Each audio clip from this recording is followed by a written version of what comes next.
The ship dropped out of hyperspace, and Cole saw the throne world for the first time. Prime hung in the darkness like a jewel made of ice and light. Its cities glowed beneath crystal domes.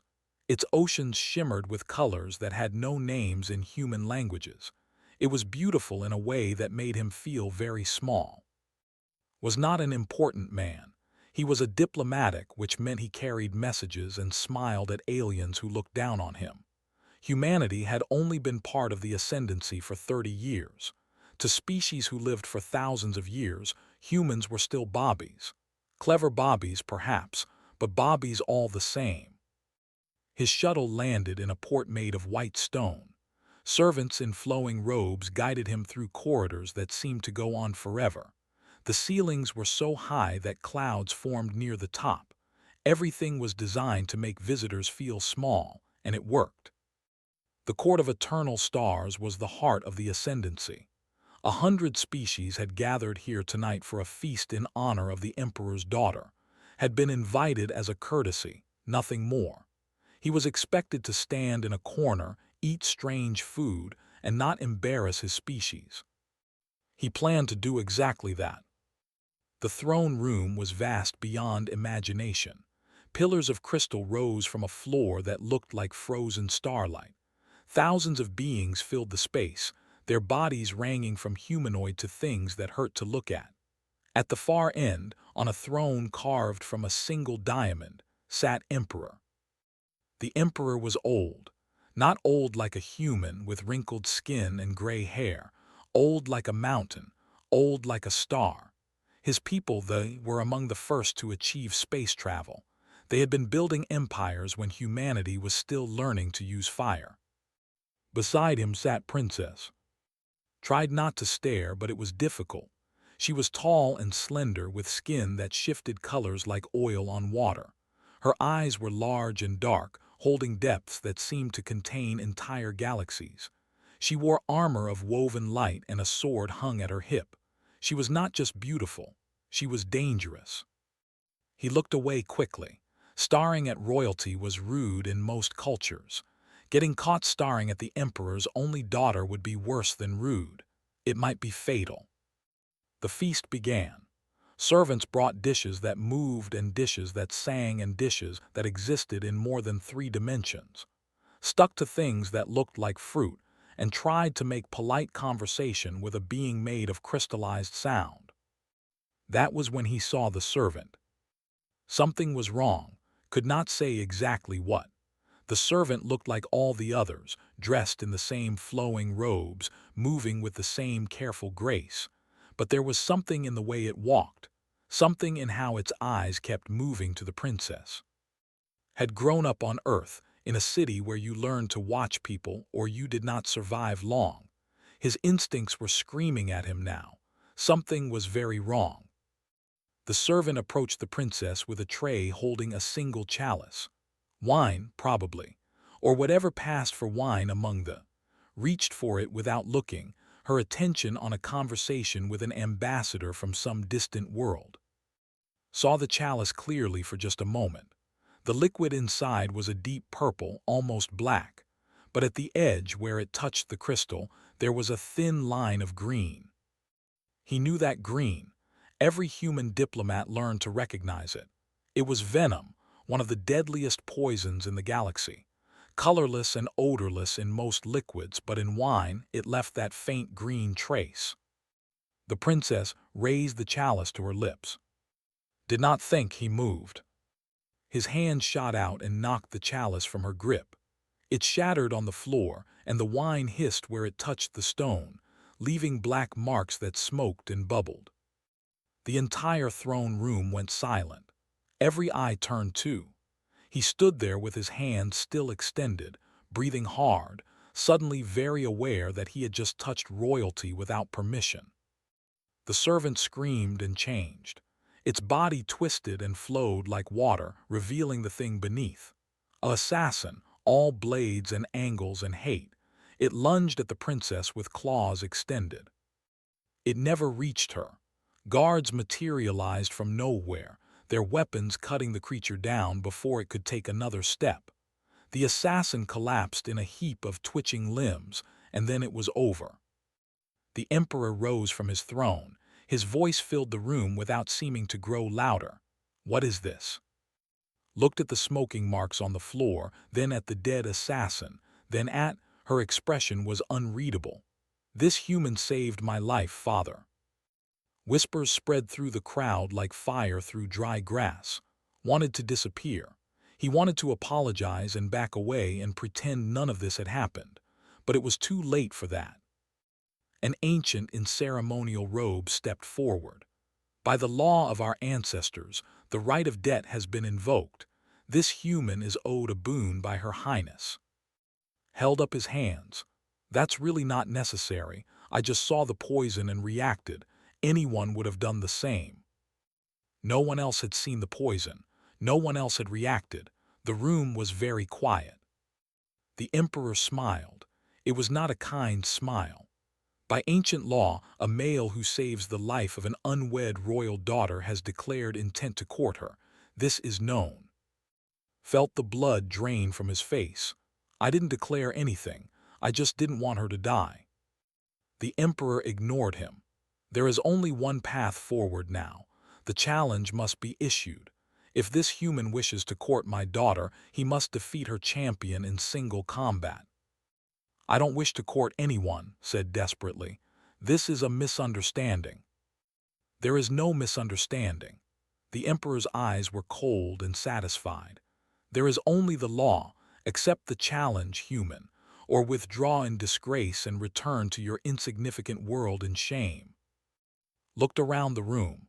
Thousands of alien faces stared back at him. Some were amused, some were disgusted, none were friendly. He was trapped and everyone knew it. If humanity, would be humiliated, the Emperor would use it as proof that humans were cowards, unworthy of their place in the ascendancy. Everything his species had worked for would be destroyed. He met the Emperor's gaze. "I accept the challenge." The Emperor's smile widened. He had wanted this all along, and had just agreed to die. The guards escorted to a chamber deep within the palace. It was comfortable enough, with soft furniture and windows that looked out over an endless garden. But the door was locked from the outside, and there were guards in the hallway. Comfortable or not, it was a prison. He sat on the edge of the bed and tried to think. His hands were shaking. He had just agreed to fight a duel to the death against a champion he had never met, for a princess he did not know, in a court that wanted him dead. Even by the standards of his career, this was a bad day. The door opened without warning. Princess walked in alone, and the door closed behind her. She was taller than him by nearly a foot. Up close, he could see that her skin did not just shift colors.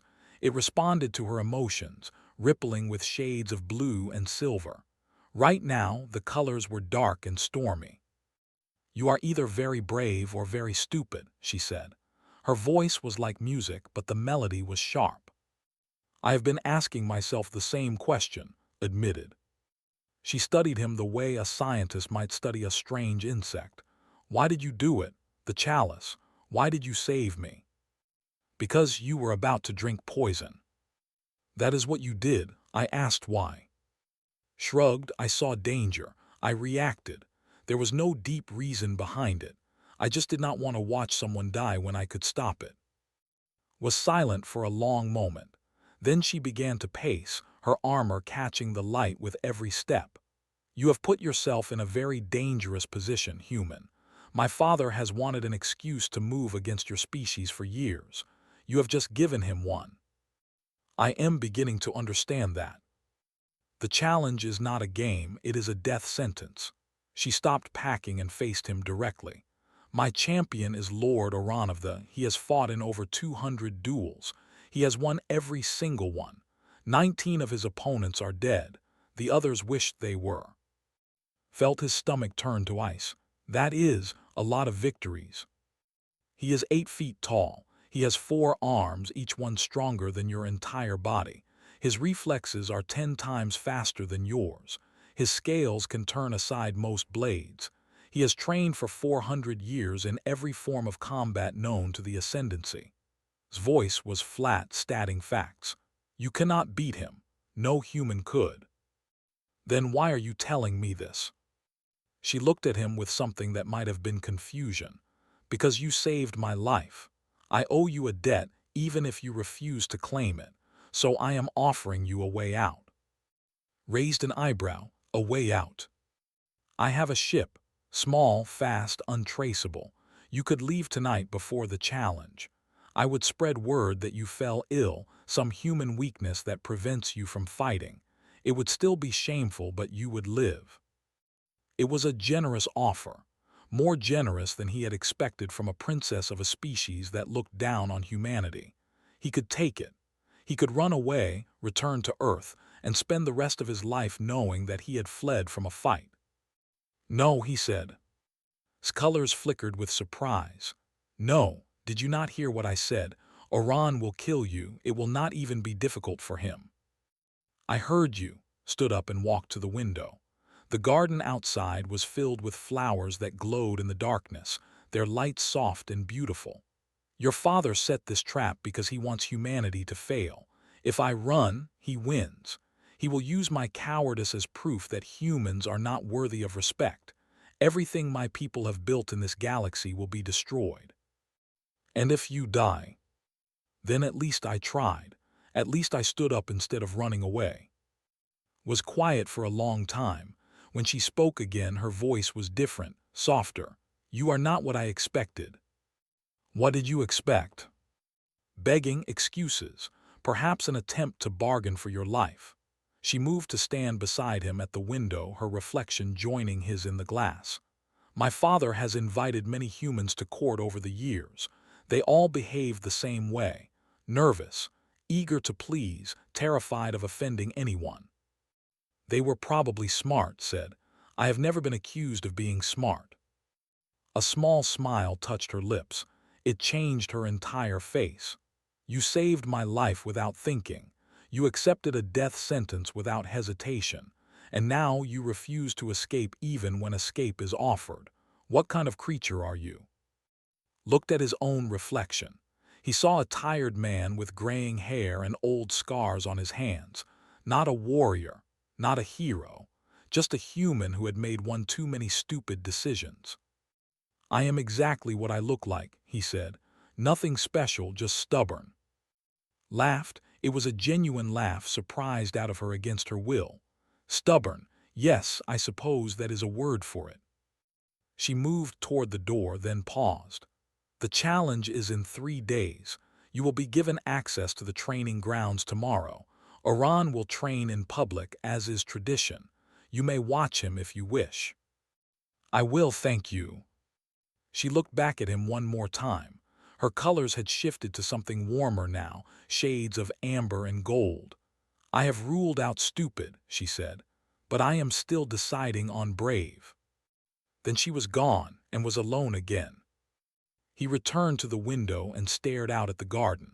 Somewhere in this palace, a monster waited for him, a creature that had spent centuries learning how to kill, facing an opponent who had spent most of his life behind a desk. The odds were impossible. The outcome was certain. He was going to die. But there was something did not understand, something no species in the Ascendancy seemed to understand about humans. They did not fight fair. They did not fight with honor. They fought to survive, using every trick and tool and dirty tactic they could find.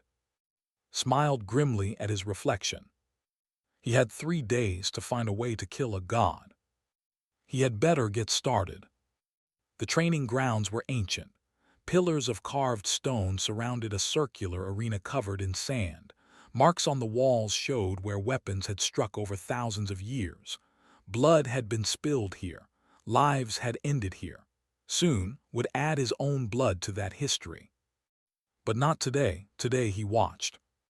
Lord Oran stood in the center of the arena. He was everything had described and worse. His body was covered in scales the color of dried blood. 4 arms extended from his massive shoulders, each one ending in hands that could crush stone. His eyes were yellow and cold, like a snake watching a mouse. He moved through combat forms with terrible grace. Each strike split the air with a crack like thunder. Training dummies made of reinforced metal shattered under his blows. When he finished, the arena floor was covered in debris. The nobles watching from the stands applauded politely. They looked at with barely hidden amusement. The human was here to learn, they whispered, as if learning could save him. Did not train. He sat in the stands with a small notebook and wrote things down. He noted which arm Iran favored. He counted the steps in each movement. He watched how the champion breathed, how he shifted his weight, how he recovered between strikes. On the second day, ran. He circled the training grounds again and again while the nobles laughed. A could run for 3 days without stopping. A human would collapse in hours. What was the point? But was not trying to match Iran's endurance. He was learning the arena. He memorized every pillar, every shadow, every imperfection in the sand. He found a section of floor where the stones were cracked, weakened by centuries of combat. He noted where the light from the windows created blind spots. On the third day, he asked questions. The arena master was a retired warrior, ancient, and he had seen thousands of duels in his lifetime. He was surprised when the human approached him, polite and curious. "What weapons are permitted in the challenge?" asked. "Any weapon the combatants can carry, no projectiles, no poison." "What about the arena itself? Can I use the environment?" The arena master frowned. "The sand, the pillars, these are part of the battlefield. They may be used, but why do you ask such things?" "I like to know the rules," said simply. He asked about grappling. He asked about surrendering. He asked about what happened if a combatant was knocked out of the arena boundaries. He asked questions that no one had ever thought to ask before, because no one had ever needed to fight the way he planned to fight. The court watched and grew more amused. The human was not training. He was not improving his skills with a blade. He was running in circles and asking stupid questions about floors and lighting. Lord Iran himself came to observe on the final afternoon.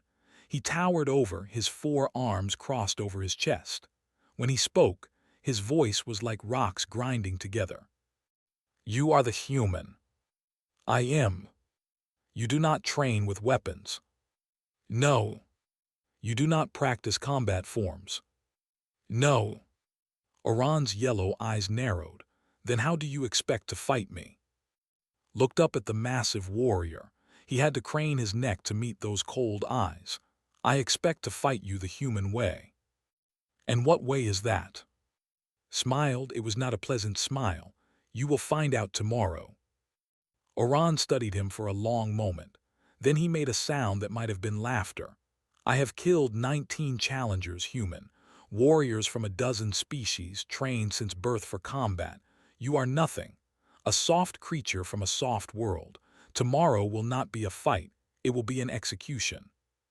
"Perhaps," agreed. "But I have learned something in my years of serving the ascendancy. Your people, all the old species, you have something in common. You fight with honor.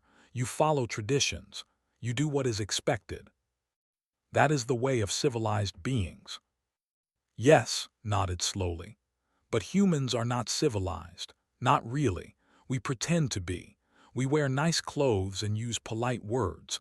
But underneath, we are still the same animals that survived on a world that tried to kill us every day." He stepped closer, close enough that Iran could have killed him with a single blow. "You have spent 400 years learning how to fight warriors, honorable opponents who follow rules and respect traditions.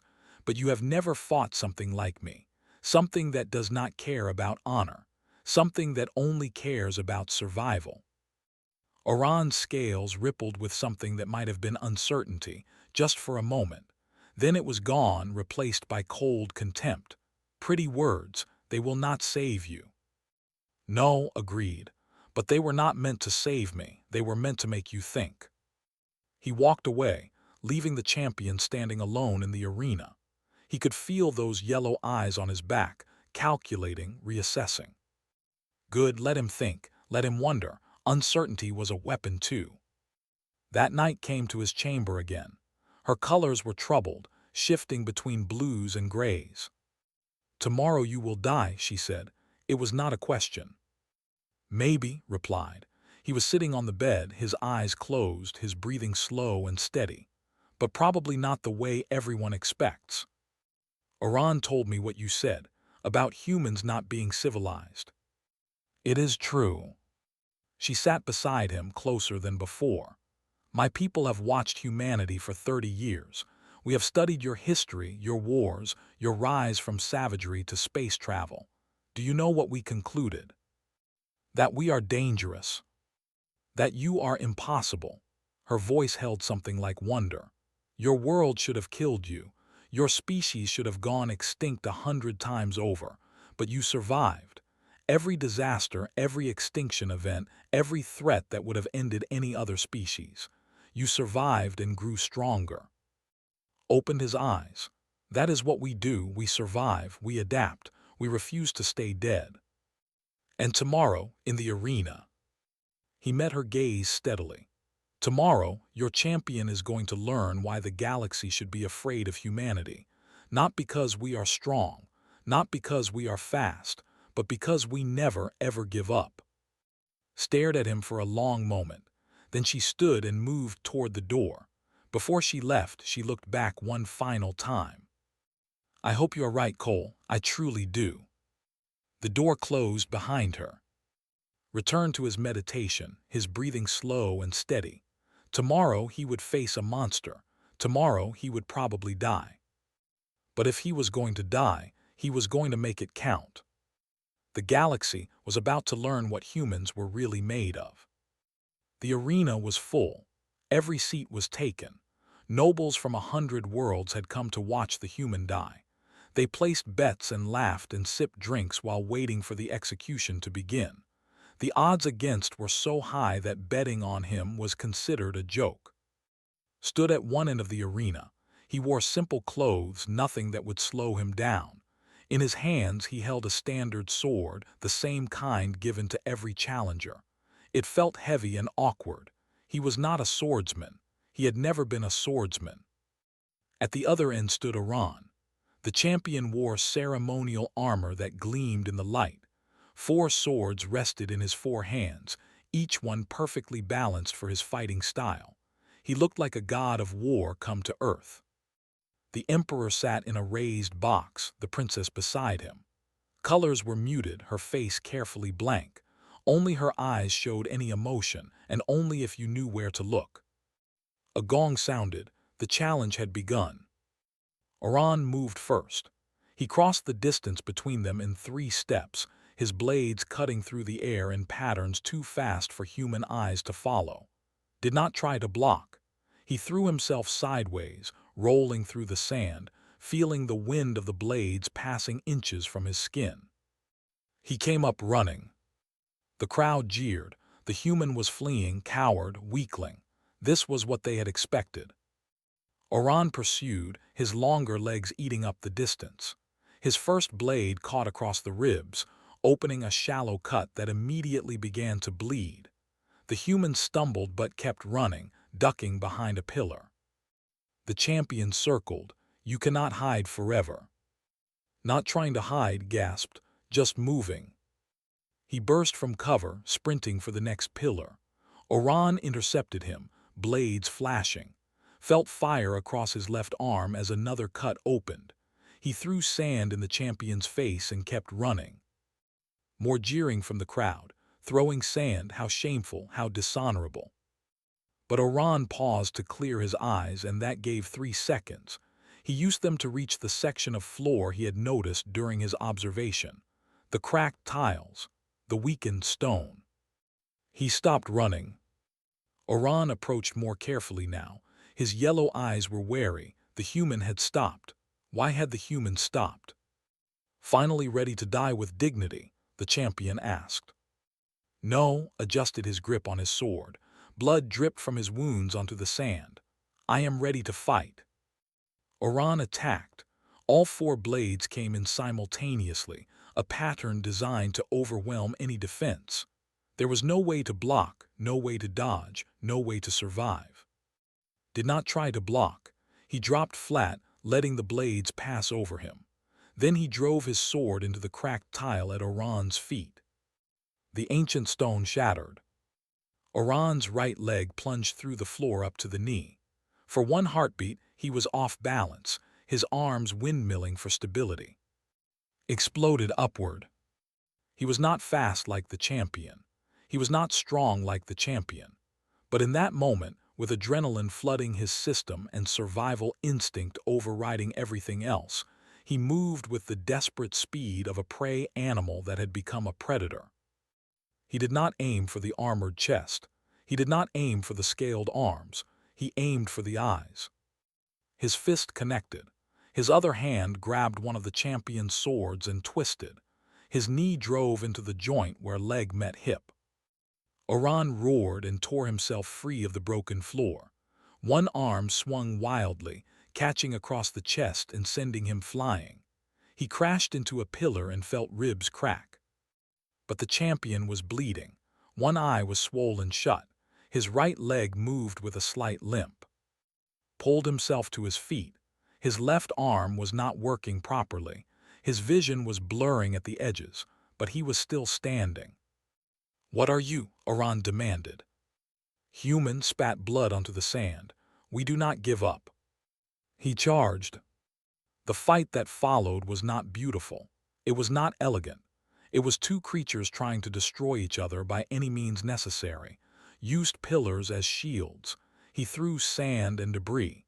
He bit and clawed and kicked at every vulnerable spot he could find.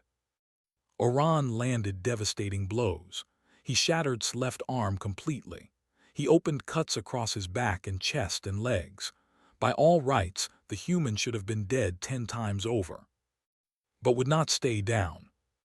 Every time he fell, he got back up. Every time a blade cut him, he kept fighting. His ancestors had hunted mammoths with sharpened sticks. They had survived ice ages and plagues and predators that should have wiped them from existence. That stubbornness, that absolute refusal to die, was coded into his very genes. The crowd had grown silent. This was not what they had expected. This was not a quick execution. This was something they had never seen before. Grabbed Oran's blade with his bare hand, letting it cut to the bone, and used the grip to pull himself close. His forehead smashed into the champion's wounded eye. His teeth found the soft flesh beneath the jaw. Oran screamed and threw him away. The champion was covered in wounds now, bleeding from a dozen places. His perfect armor was cracked. His yellow eyes were wild with something that looked like fear. Lay on the sand, his body broken, his blood pooling beneath him. He could not feel his left arm at all. His ribs were shattered. His vision was fading in and out. But he reached out with his working hand and found his sword. He planted it in the ground and used it to pull himself up, inch by inch, breath by breath. Oran watched in disbelief. "Stay down," he commanded. "You have fought with honor. Stay down and I will end it quickly." Stood, his legs shook. Blood ran down his face.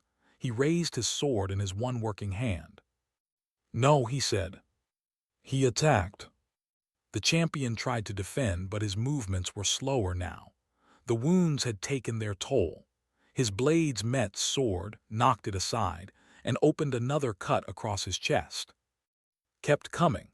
He grabbed Oran's arm and used his own weight to drag the champion off balance. His broken arm, useless for anything else, became a club that he swung into the champion's wounded knee. Oran fell. Fell on top of him. His sword found the gap in the armor at the throat. The point pressed against scales and soft flesh. The arena was absolutely silent. "Yield," gasped. His vision was going dark. He had seconds left before he passed out from blood loss. "Yield or I push." Oran looked up at the creature that had beaten him.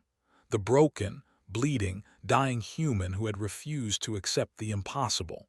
His yellow eyes held something that might have been respect. "I yield," the champion said. Smiled. Then the darkness took him, and he collapsed onto the sand. Woke in a room of white light and gentle warmth. Medical machines hummed around him, their technology centuries beyond anything Earth could produce.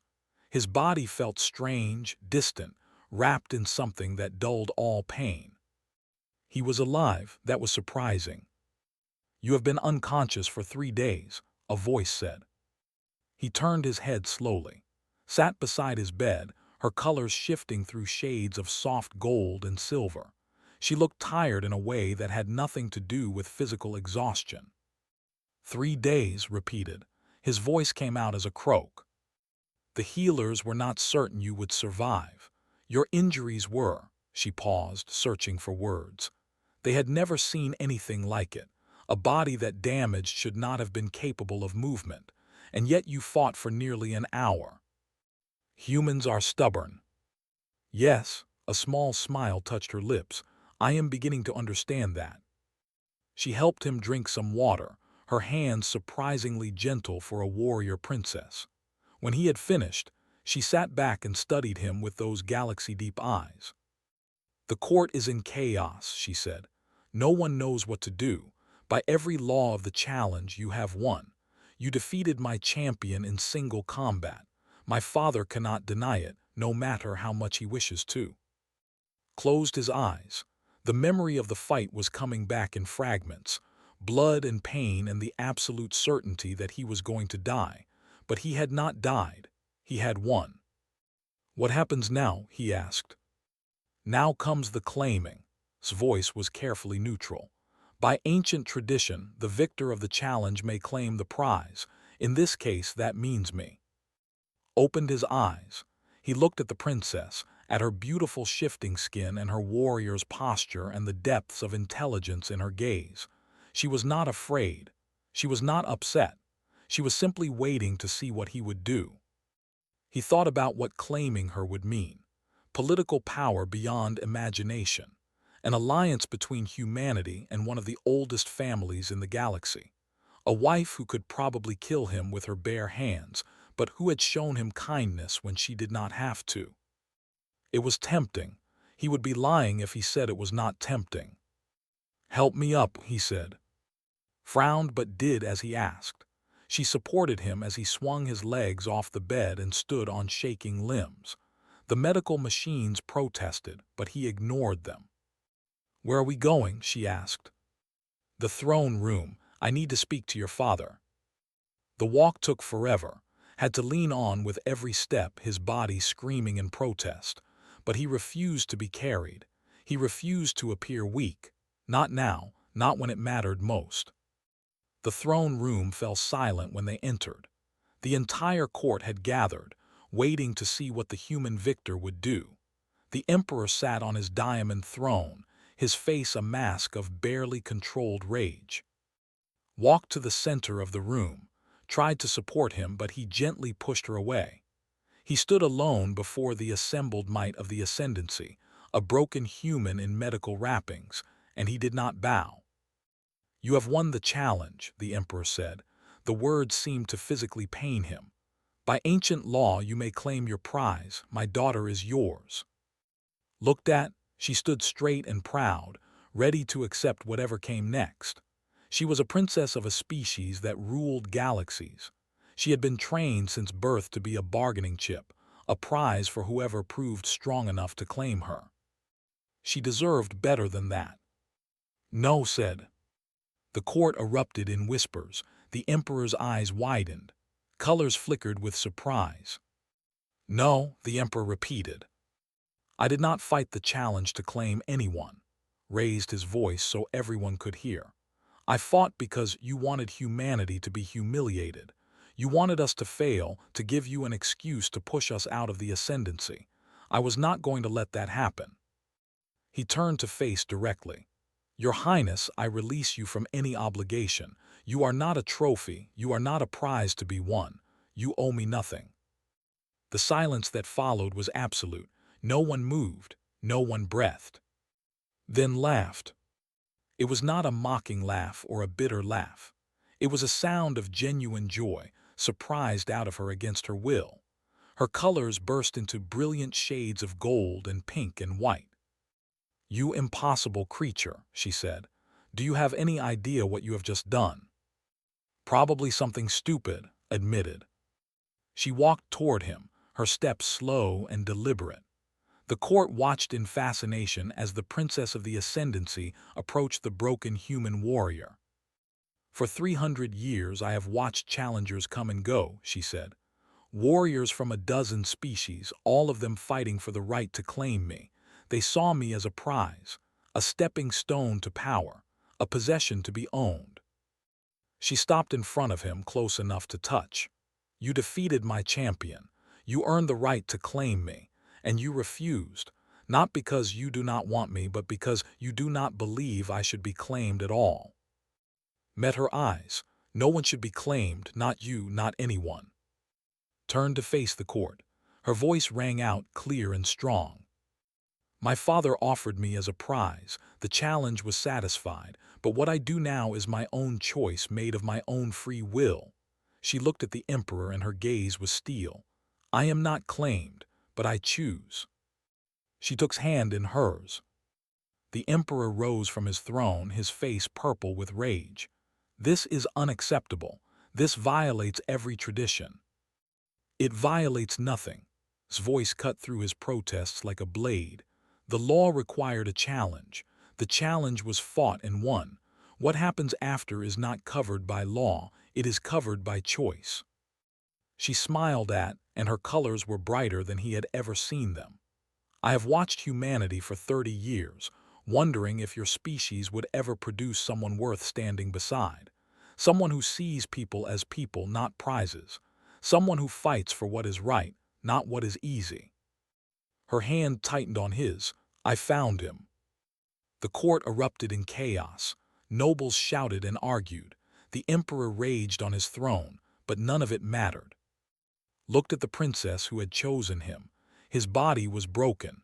His future was uncertain. He had just turned the entire galactic order upside down. "You know," he said, "I came here as a diplomatic. I was supposed to carry messages and not cause problems." Laughed again, that wonderful surprised sound. "And how did that work out?" "Badly," he smiled despite the pain, "but I think I like this outcome better." She helped him walk out of the throne room, ignoring the chaos behind them. As they reached the doors, she looked at him with curiosity.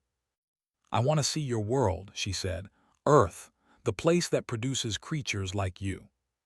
It is not as impressive as all this." Gestured vaguely at the crystal palace around them. "I do not want impressive. I want real. I want to understand why your species refuses to give up, even when everything says you should." Thought about Earth, the crowded cities and the polluted skies and the endless struggles of everyday life.